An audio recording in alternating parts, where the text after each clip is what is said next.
Online TV. Tamko la Tume ya Haki za Binadamu kuhusu wananchi kushiriki uchaguzi mkuu.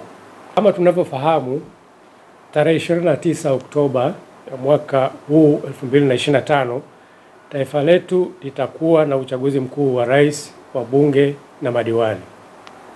Ili azma hiyo iweze kufikiwa na wananchi wote waliotimiza umri wa miaka 18 na zaidi waliojiandikisha na kupata vitambulisho vya kupigia kura wana wajibu wa kushiriki zoezi hilo.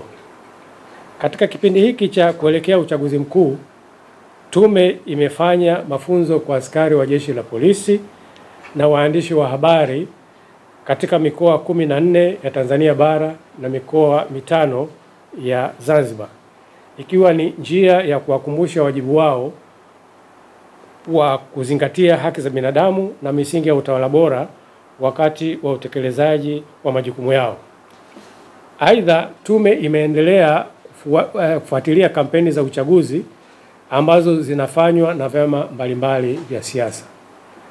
Tume ya Haki za Binadamu na Utawala Bora inapenda kuwakumbusha wananchi kuwa kupiga kura ni haki inayomwezesha kila raia kushiriki katika shughuli za utawala wa nchi kwa kuchagua viongozi wanaowataka kushika nafasi ya uongozi wa nchi kwa kipindi cha miaka 5 kama inavyoainishwa katika Katiba ya Jamhuri ya Muungano wa Tanzania ya mwaka 1977.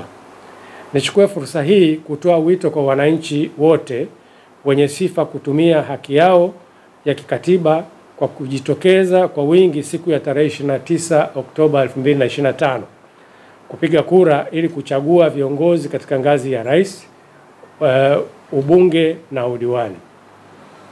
Nitoe pia wito kwa wadau wote wa uchaguzi kushiriki zoezi la uchaguzi katika mazingira ya amani na utulivu ili kutoa fursa kwa kila Mtanzania mwenye sifa ya kutumia haki na wajibu wake wa kikatiba kuchagua kiongozi anayemtaka.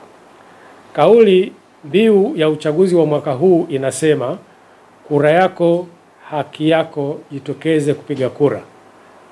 Nawashukuru kwa kunisikiliza.